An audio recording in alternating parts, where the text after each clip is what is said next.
This is CBS. Fritz Mondale's in Minnesota looking for money tonight. Our nation's education system was given a resounding F- grade today. And the newest Minnesota Viking is a young man named Joey Browner. We'll talk with him live from Los Angeles on the 10 p.m. report.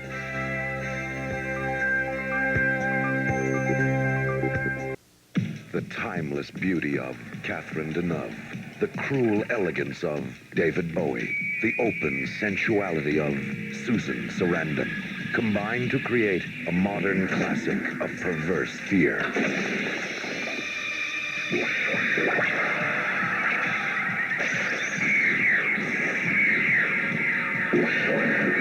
The Hunger, rated R. Starts Friday at a theater near you. Check newspapers. Lately, you might not think of your gas bill as a bargain, but if you lived in any of these cities, you would. The same amount of gas you buy here would cost you more there. In some cases, much more. To keep gas cheaper here, Minigasco works with suppliers to keep rates down, operates its business efficiently, and squeezes every cent to get the most for your dollar. When it comes to your cost of energy, Minigasco cares. You play country music? Yep. But you don't talk much? Nope. You must work for K102. More music, less bull. FM Country, K102. WCCO Television, Minneapolis, St. Paul. From the WCCO newsrooms in Minneapolis and Washington, D.C., this is the 10 p.m. report. With Dave Moore, Pat Miles, Skip Loescher, Mike Fairborn, Mark Rosen, and tonight, Project Children continues.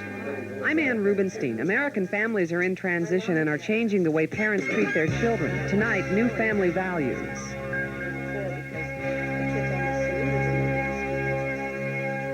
Good evening, everyone. 2 months ago, citizen Walter Frederick Mondale strolled into the Minnesota State chambers in the Capitol to tell his former colleagues and the world that he was ready now to be the next president of the United States. The Mondale candidacy began officially that day in February with his request for support from Minnesotans.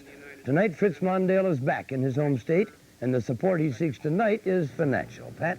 Dave, the former vice president returned here tonight with none of the fanfare and attention that accompanied his announcement in February.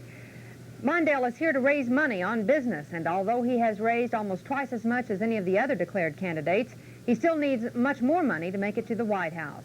Colleen Needles has the story. Tonight marks Mondale's first official campaign trip to Minnesota since announcing his candidacy. Running for president is an enormously expensive process. I'm going to depend heavily on my own state, Minnesota, to help me, but I have to travel all over the country, and that's what I'm doing now. The Mondale campaign has raised more than $2 million so far. The only other Democratic presidential hopeful to come close is John Glenn, who's raised just under $1 million. Mondale says it's this type of fundraiser that makes the difference. Is this the guest of honor? This is it. Hi, Sheriff. How you doing? This is a private party hosted by the Larry Hayes family, old friends of Mondale's. About 60 people attended, some chipping in as much as $1,000 to help the Mondale cause.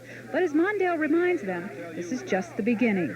We're starting to get the kind of financial support that we need. We need more. I don't wish to be misunderstood, but we're making progress.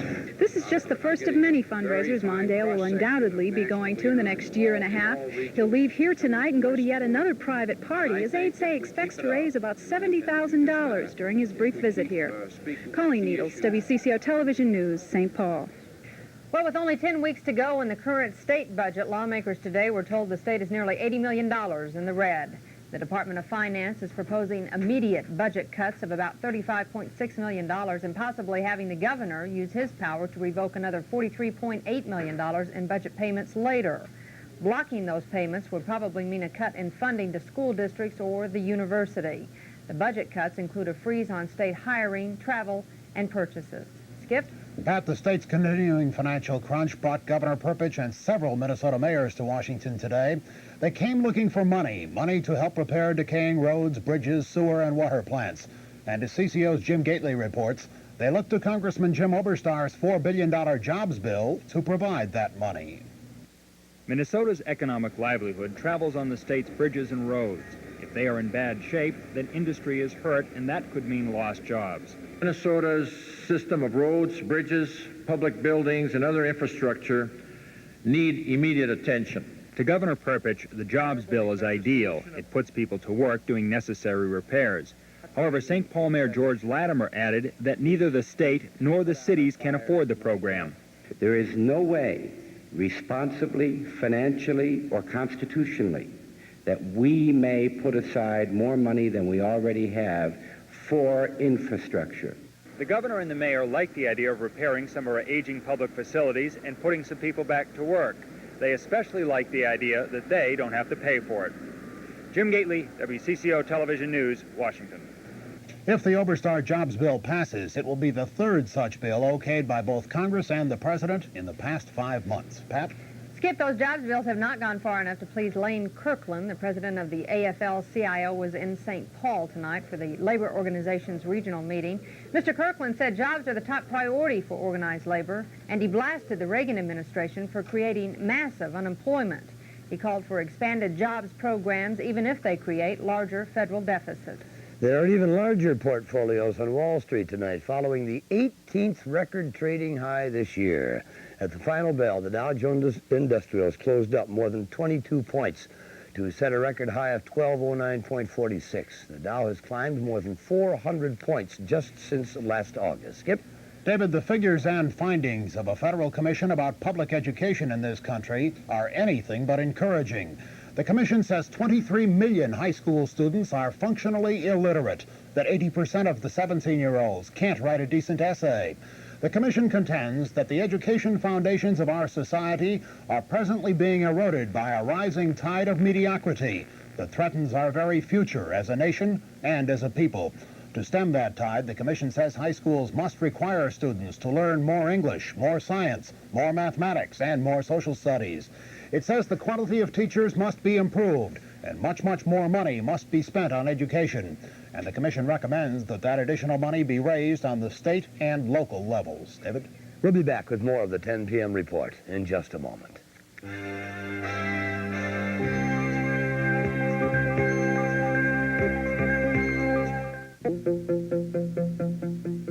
Of every dollar the average American family earns in a year, about 24 cents goes for taxes and 23 cents for food.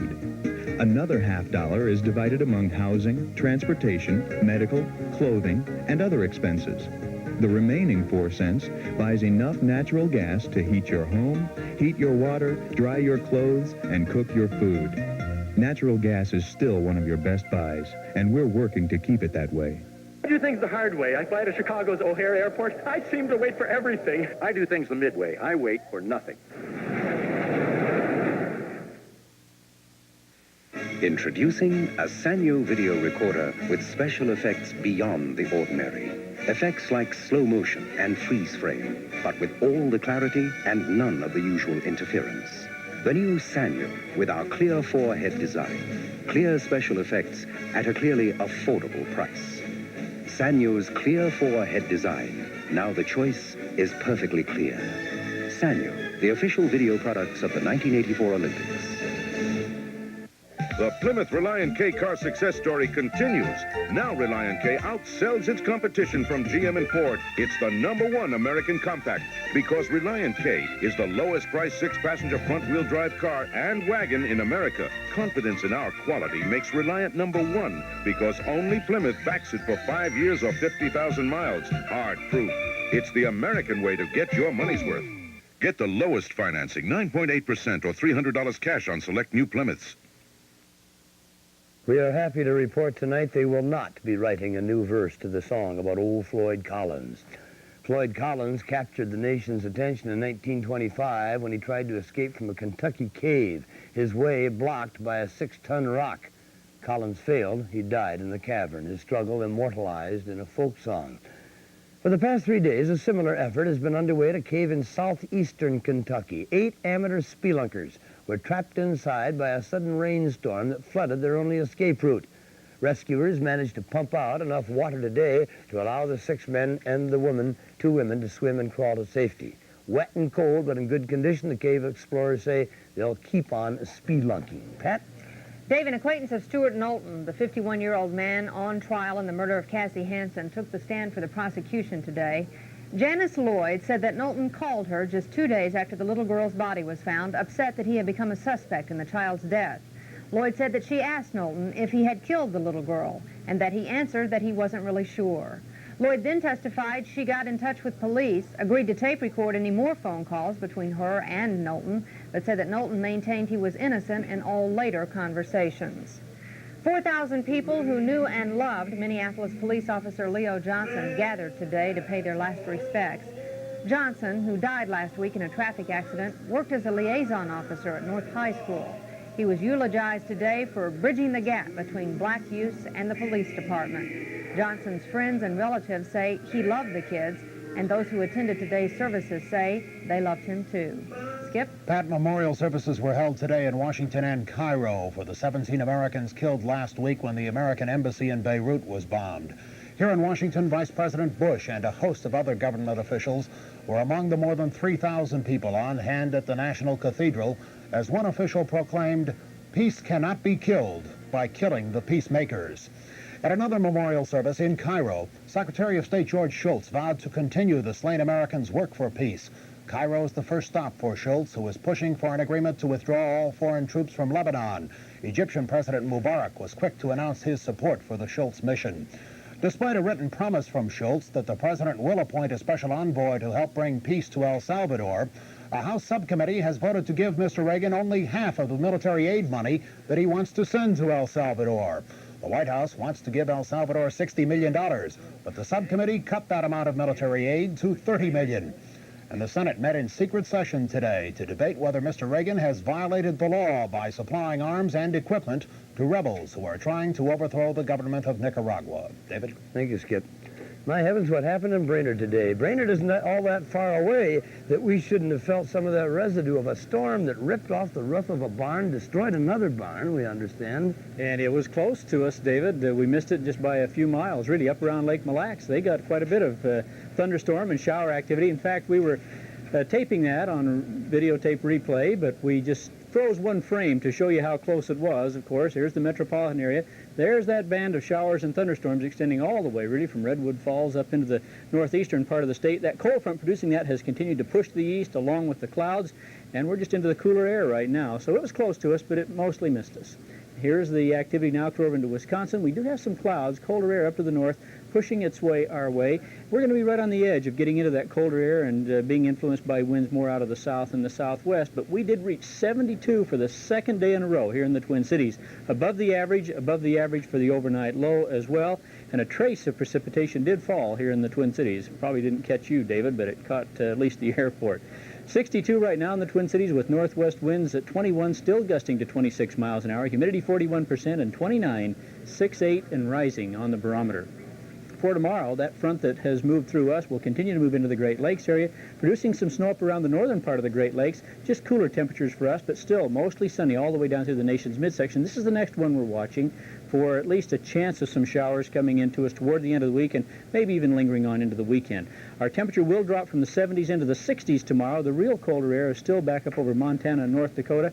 And look how warm it is down in the south. Several temperatures up in the 80s. In fact, Little Rock hit 80 degrees today for the first time this year. That's the latest they've ever gone into the season without an 80-degree reading. Mostly clear tonight. Northwest winds at 10 to 20, 46 degrees. Beautiful night out there, a full moon. You ought to go and take a look at it. Tomorrow will be partly to mostly sunny, a little bit cooler, 63 degrees for a high, winds out of the west at 10 to 20 miles an hour, and then partly to mostly cloudy tomorrow night into Thursday, 41 for a low, 64 degrees for a high. Our extended outlook does call for a chance of some showers.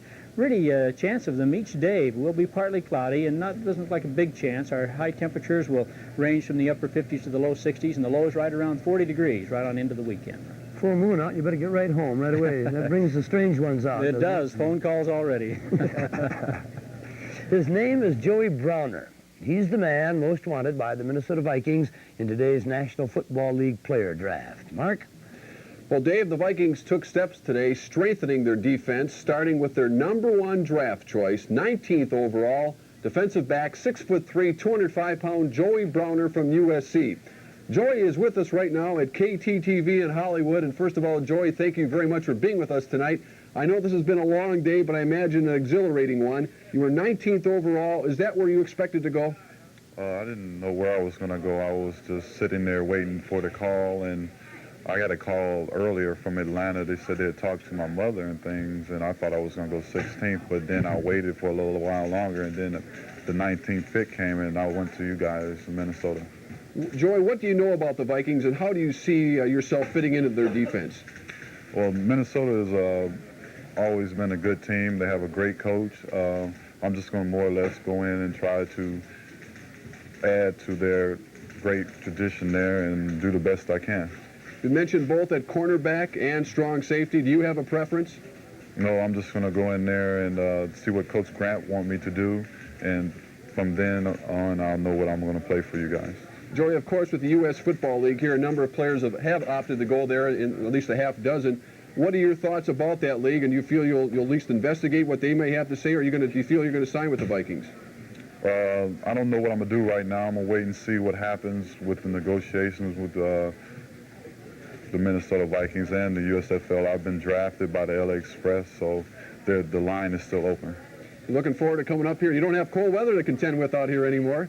Well, I'm from Ohio, so I'm used to the cold weather.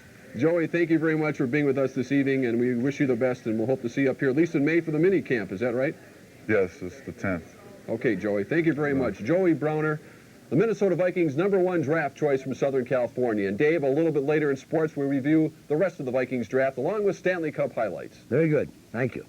Our Project Children report on changing American families next on the 10 p.m. report.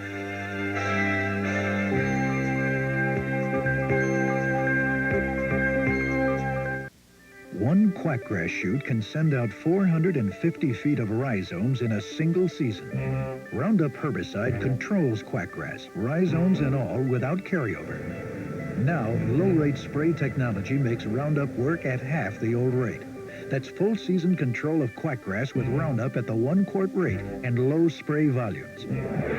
New 1-quart Roundup for first-rate control of quackgrass at half the old rate. I can afford Roundup. The trouble with business phones is that they are usually busy during business hours.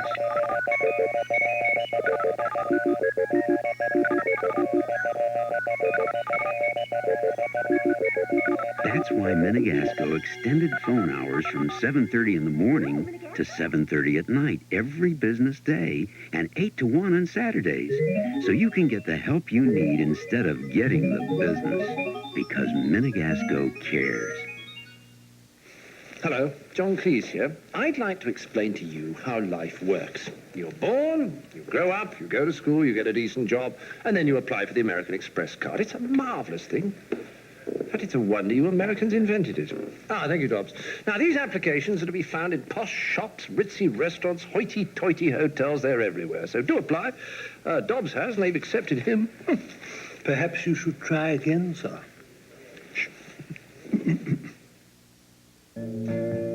On the next episode of Soap, the fake Bert from outer space meets Jessica. Don't miss Soap tonight at 10:30 on WCCO Television. Our series of special reports entitled Project Children continues tonight with a report on dramatic changes in family structures. Today, about 53% of our families earn 2 paychecks. And today we have more single-parent homes, blended families, and divorces than in years past. Those statistics are important, but perhaps more significant are the changes in family values and parenting.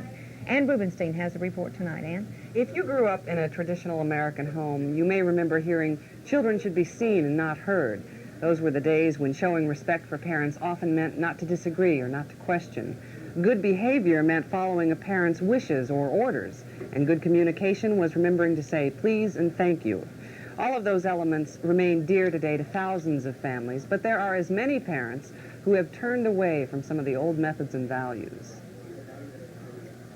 Millions of mothers and fathers all over this country are enrolled in classes like this, parenting courses that teach new family values. These parents want to raise happy, healthy, responsible children, which is no different from what parents 30 years ago wanted. But having healthy, responsible children means something different now. Today, you usually mean children who know themselves and choose from knowing themselves to be responsible persons. Where the goal before was an end product that was very definable, that had certain behaviors that said you had good children. You know, they dressed nicely, they acted properly in public, they didn't smart off at adults. That describes how Mary and Jerry Hartman used to raise their kids. What we thought was ideal before, because the kids almost saluted and they didn't speak up or say this or that, and we thought that was respect. Nuts. The kids were intimidated, you know, they were fearful. And that's not really honesty, that's not being candid. With 8 kids, the Hartmans have tried 2 parenting styles. At one time, they demanded order and obedience from their children. Now they encourage openness, self-expression, and honesty. It was more like being afraid of my parents in the past, you know, like even if I'd been out not doing anything, you figure when you're going to come in the house, you're going to get the 3rd degree, and where have you been, what have you been doing, you know. And now it's not like that at all anymore. I can come home feeling peace of mind or whatever. I get along with my parents. Sometimes, you know, they're authority, but I have a say in what goes on. In a lot of ways, they're really stubborn and pig-headed and hard to get along with. And in a lot of ways, that's just like me. I think if I was going to be a parent, I'd be a lot like my folks are. The changes in the Hartman family began 10 years ago when Mary took a full-time job. Later, 3 of the kids got into problems with drugs. Rick wound up in treatment. Like when they sent me away, it was kind of like, well, there's something wrong with Rick. We'll just send him away and he's going to come back and he'll be all better and then everything will be okay. And I hadn't. If anything, I think I got worse. The changes really came when they started getting involved and started growing on their own. The Hartmans grew through family counseling and parenting courses, and now Mary and Jerry teach parenting classes in Burnsville. What they've learned is that their kids are capable of good behavior and making good choices, that being perfect parents, always in control, wasn't the best way. By comparison, I was a very unhappy person in those days. I didn't know it then, but I know it today. If my children didn't behave the way I thought they should, then that was a reflection on me. And as a parent, I don't feel that way anymore. I believe that my responsibility now is to teach them my values and teach them by example. And if they accept those, fine. If they don't, so be it. The grandparents of this family didn't have these ideas when they were raising their kids. Back then, there were other parenting theories. What did you try to teach your children? To have respect for us. It meant they had some love for me. They'd abide by what I had in mind. They were good parents at their time, in their day. What Dad said is fine about respect. I differ a little bit in that you can't really have respect on demand. And I guess that what I needed to work at was to earn the respect from the kids. What do you think of all these new parenting techniques? That's hard for me to answer. I don't know, because I never was involved in it, really. Probably they see exactly what's happening. It's working out well, so it must be right. It's the only thing I can see. Many of the experts we talked with during this story agree that families are in a period of transition, that the American family is not disappearing, rather it is changing. For better or worse, depends on your perspective. Dave? Tomorrow night on Project Children, David Nimmer will join us with his report on what it's like to grow up in the fast-paced culture of the 1980s. And then later tonight, we will rebroadcast the Moore Report documentary called Not So Young as Then, which is a profile of 5 Minnesota teenagers struggling with growing up. That's tonight at 10 minutes after 12.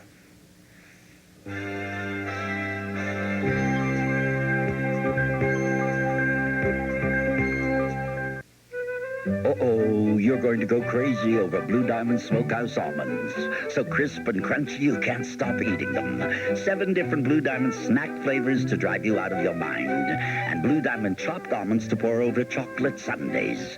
Blue Diamond whole natural almonds to pour in stir-fry. Slivered almonds in salads. And Blue Diamond sliced almonds to drive you crazy on a chocolate cake. Remember, almonds have to be Blue Diamond. You'd be nutty to buy anything else.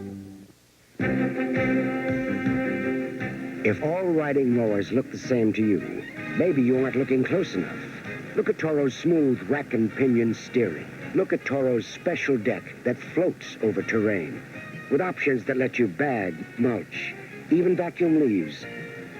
And look how Toro gives emptying a lift. Take a closer look at your Toro dealer today. Up to $300 in accessories at no cost with any rider purchase at participating dealers. At the new Burger King salad bar, you can eat a pita. Burger King's got the pita. I like it. Or a platter. It's great. Come to Burger King and take your pick. Salad in a pita or on a platter, piled high with your choice of 23 tempting salad fixings. Eat a pita. This is the pita. Or a platter. And this is the platter. Aren't you hungry for salad? It tastes good. At Burger King now.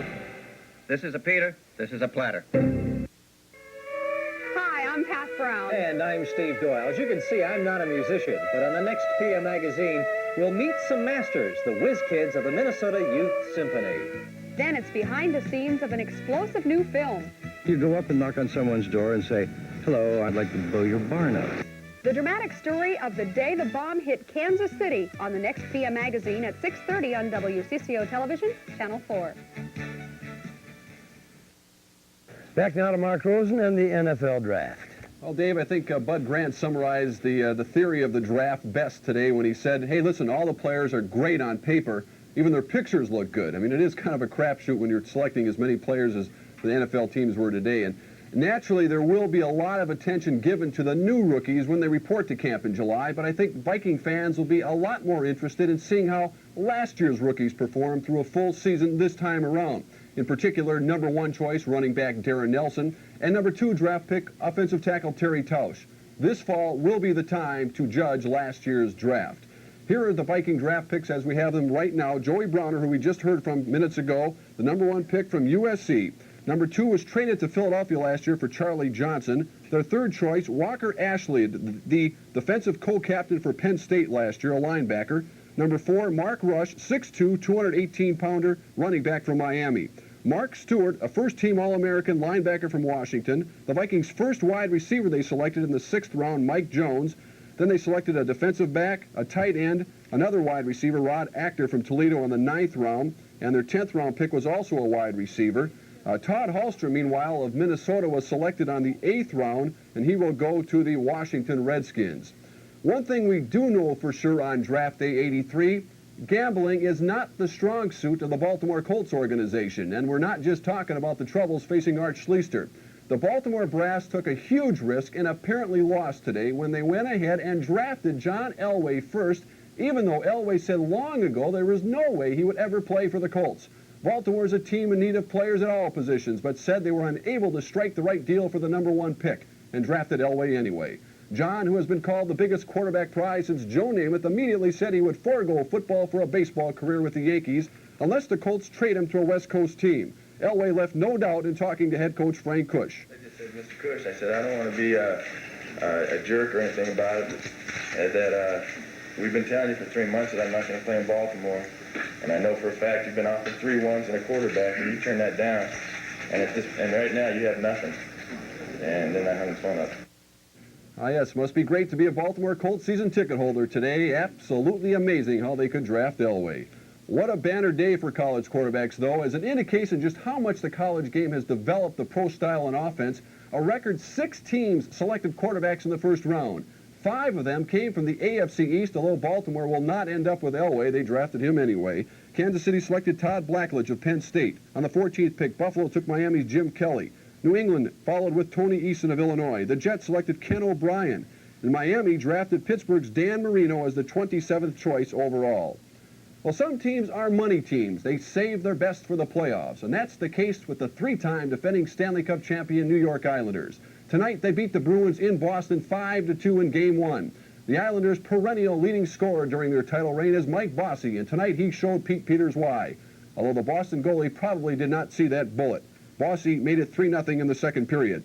Just moments later, New York changed that to 4-zip. Bob Bourne made this play. His pass to Dwayne Sutter resulted in the backbreaker. Game 2 is Thursday. Elsewhere in the Stanley Cup playoffs, there's the Islanders, 5-2 over Boston. Edmonton leading Chicago 6-2 in the third period. They lead that series already 1-0. Gordy Roberts has been honored as the MVP of the Minnesota North Stars by his teammates today. And for the second straight game, the Minnesota Twins were held to just 3 hits. They lost in Cleveland today by the score of 7-1. Elsewhere, Milwaukee beat Chicago 4-3. Kansas City over New York by the score of 10-4. Pat? Thank you, Mark. Coming up tomorrow, presidential candidate Walter Mondale will continue his series of fundraisers with local DFL supporters before leaving for Iowa. And the second criminal trial of financier Dale Gustafson will begin tomorrow afternoon in St. Paul Federal Court. A key prosecution witness is expected to be mafia figure Joseph Augusto. Skip?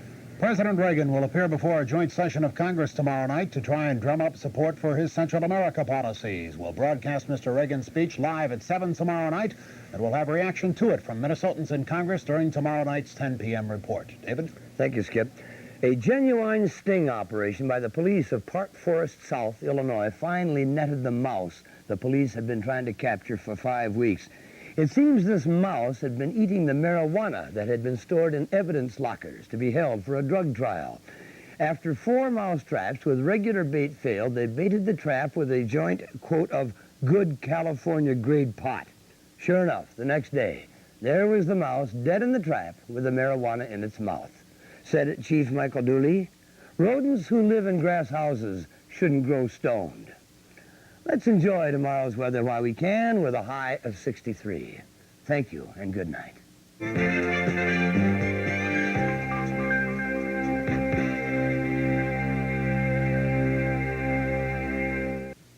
Do you have a lawyer? Most Americans don't. That's why we started Hyatt Legal Services, a new kind of law firm now with offices throughout the country where you can discuss your problem with an attorney for just $15. And for cases like divorce, bankruptcy, and wills, we have standard fees that are very reasonable. At Hyatt Legal Services, we care about you. I'm Joel Hyatt, and you've got my word on it. At Hyatt Legal Services, reasonable fees are the law. Call the office nearest you. Yesterday, Mom comes over and says the house smells. She tells Jason he'll get gopher teeth if he keeps sucking his thumb. Then she says, you look terrible. You should relax. I didn't know whether to laugh or cry. So, last night I called my sister in Tulsa and cried for 5 minutes and laughed for 5 minutes. A long-distance visit with someone special. It costs so little. 10 minutes almost anywhere in the country, under $3. It's nice to get away for a while.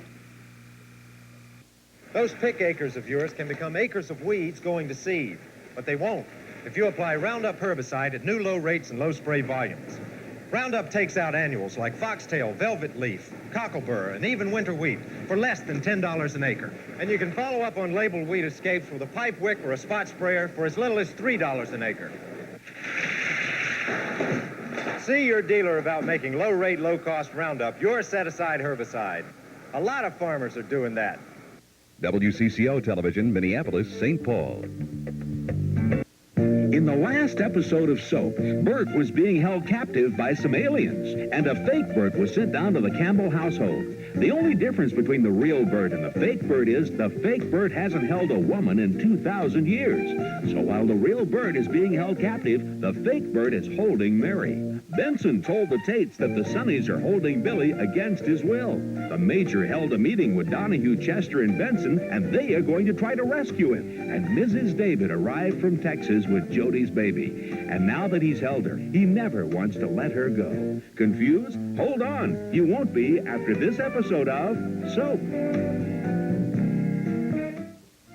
This is the story of two sisters, Jessica Tate and Mary Campbell. These are the Tates, and these are the Campbells. And this is Soap.